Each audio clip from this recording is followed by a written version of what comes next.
Assalamualaikum warahmatullahi wabarakatuh. Baiklah anak-anak, sebelum kita memasuki materi pada pagi hari ini, marilah kita senantiasa untuk mengucapkan rasa syukur atas kehadirat Allah Subhanahu wa Ta'ala. Dan alangkah baiknya sebelum kita memasuki materi pada pertemuan kali ini, marilah kita bersama-sama untuk membaca doa sesuai dengan kepercayaan masing-masing. Doa dimulai.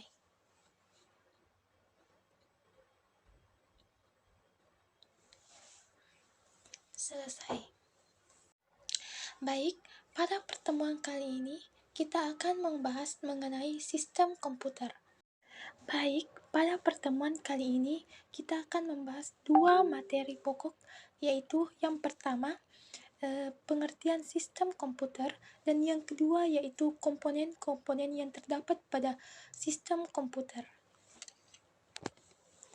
Nah, kita masuk pada pembahasan yang pertama, yaitu mengenai apa itu sistem komputer.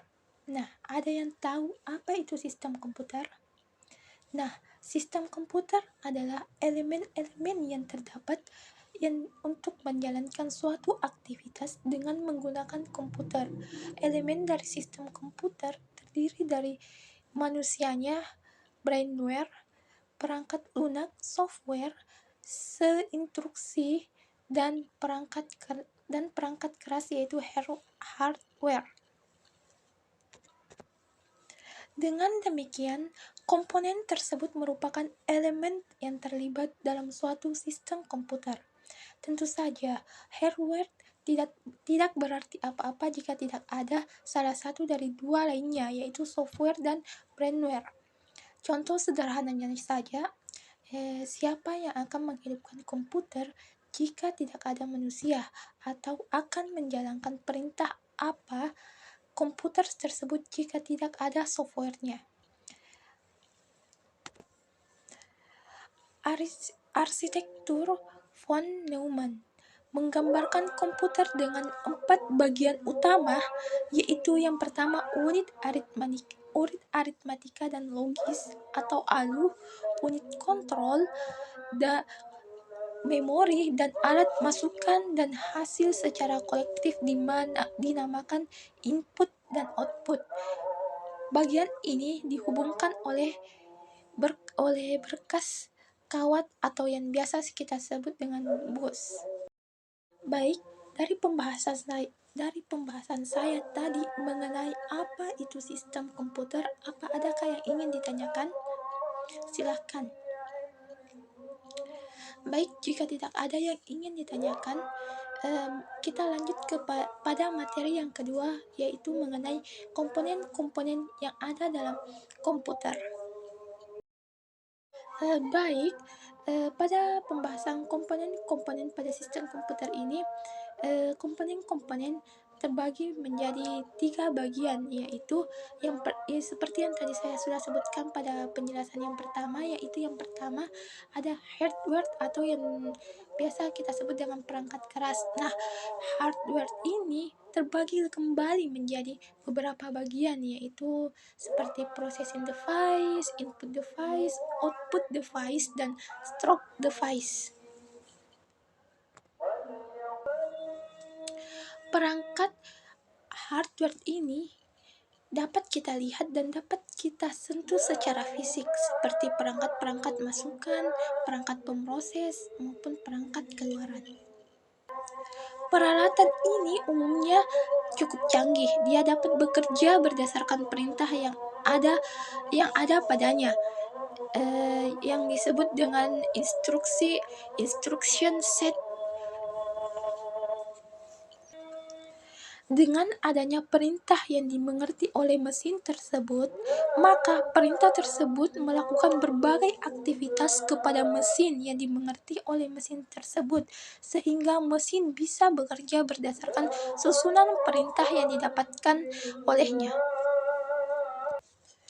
Bagian dari hardware ini yaitu proses device atau CPU, yang dimana berperan untuk memproses arahan, melaksanakan pengiraan, dan menguruskan laluan informasi menerusi sistem komputer. Unit atau peranti pemrosesan juga akan berkomunikasi dengan peranti input, output, dan strobe bagi melaksanakan arahan-arahan berkaitan. Bagian-bagian yang terdapat pada hardware ini yaitu ada yang dinamakan dengan processing device atau CPU, yang berperan untuk memproses arahan, melaksanakan pengiraan, dan menguruskan laluan informasi menerusi sistem komputer. Unit atau piranti pemrosesan juga akan berkomunikasi dengan piranti input, output, dan storan bagi melaksanakan arahan-arahan berkaitan.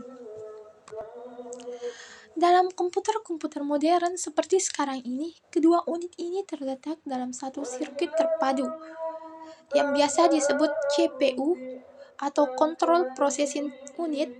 CPU ini memiliki fungsi sebagai program-program yang disimpan dalam memori utama dengan cara mengambil instruksi-instruksi, menguji instruksi tersebut, dan mengeksekusinya satu persatu sesuai dengan perintah yang ada.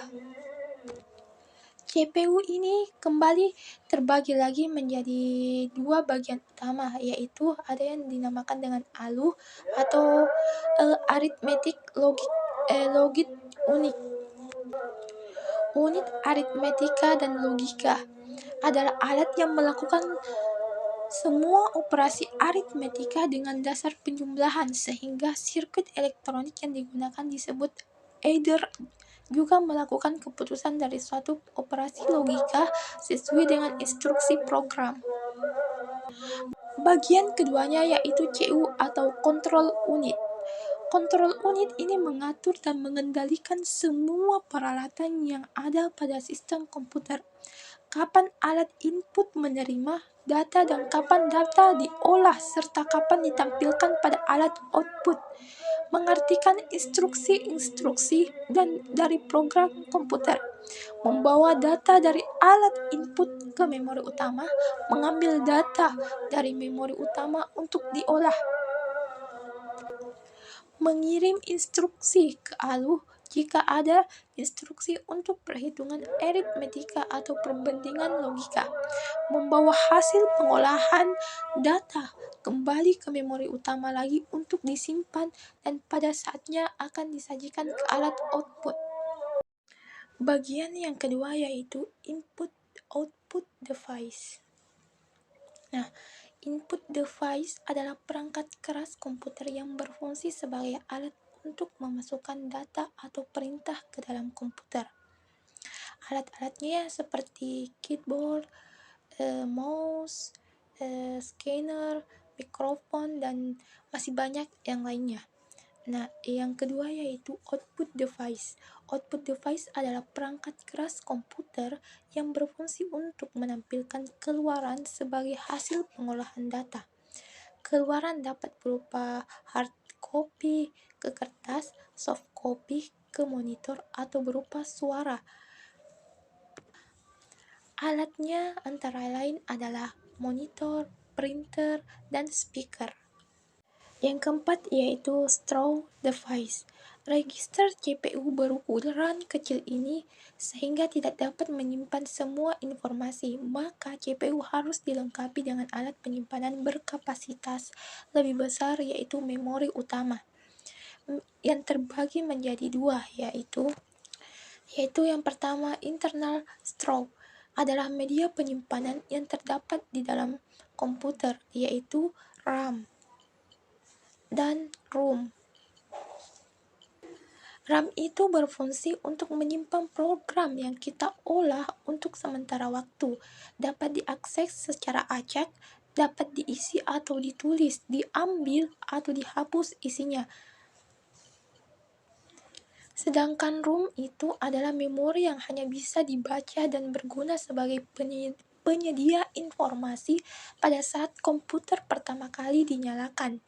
Hanya dapat dibaca, tidak bisa mengisi sesuatu ke dalam ROM. Sudah diisi oleh pabrik pembuatannya, berupa sistem operasi yang terdiri dari program pokok seperti program untuk mengatur penampilan karakter di layar, pengisian tombol kunci, papan ketik untuk keperluan kontrol tertentu, dan bootstrap program.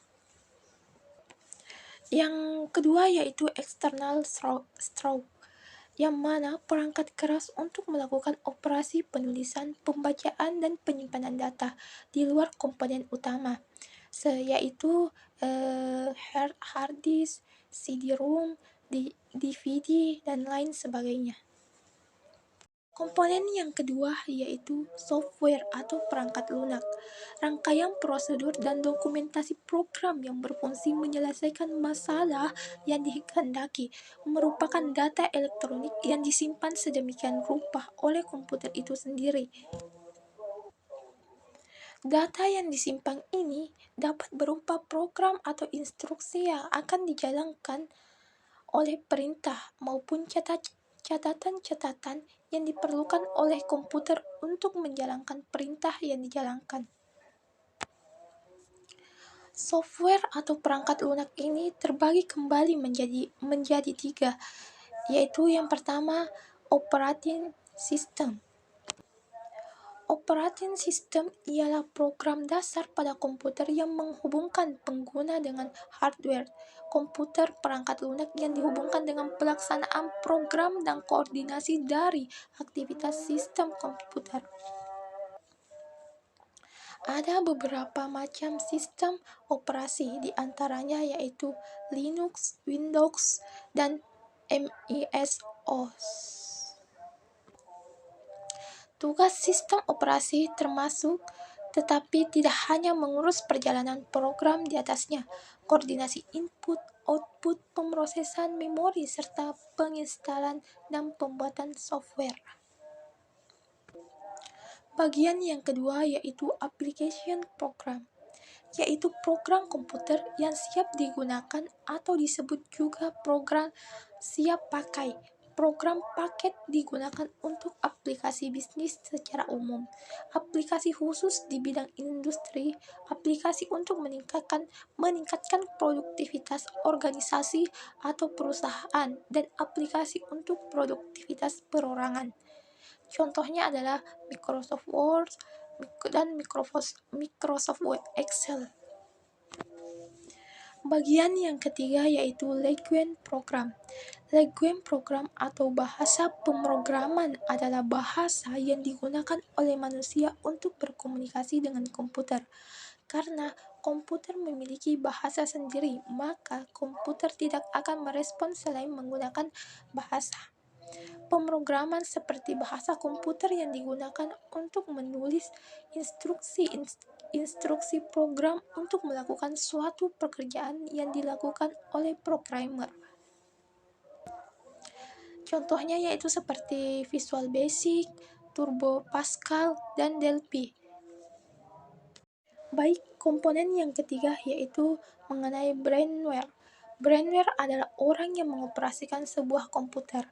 Karena jika tidak ada orang yang mengoperasikan, maka tidak akan dapat digunakan. Brainware ini dibagi menjadi dua komponen utama, yaitu spesialisasi pada hardware dan software komputer. Hardware engineer adalah seseorang yang memiliki keahlian lebih dalam menangani perangkat keras atau hardware komputer. Contohnya yaitu seperti programmer, operator komputer, teknisi komputer, administrator, database administrator, konsultan, spesialis jaringan, dan pembuatan desain grafis. Ini contohnya tentu saja tidak asing bagi kita. Nah, dari pemaparan materi yang saya tadi jelaskan, dapat kita dapat mengambil kesimpulan bahwa sistem komputer adalah elemen-elemen yang terkait untuk menjalankan suatu aktivitas dengan menggunakan komputer. Elemen dari sistem komputer terdiri dari manusianya, perangkat lunak, perangkat keras, dan set instruksi. Adanya beberapa hardware ini dapat menyebabkan masalah sinkronisasi. Karena itu, dalam operasi sistem komputer untuk mencegahnya, sebuah memori kontrol ditambahkan untuk sinkronisasi akses memori. Untuk meningkatkan performa, digunakan beberapa buah bus. Tiap bus merupakan jalur data antara beberapa device yang berbeda. Jika komputer baik, itulah tadi pemaparan materi dari saya. Lebih dan kurangnya mohon dimaafkan. Jika ada yang ingin ditanyakan, silakan tulis pada kolom komentar. Lebih dan kurangnya mohon dimaafkan. Assalamualaikum warahmatullahi wabarakatuh.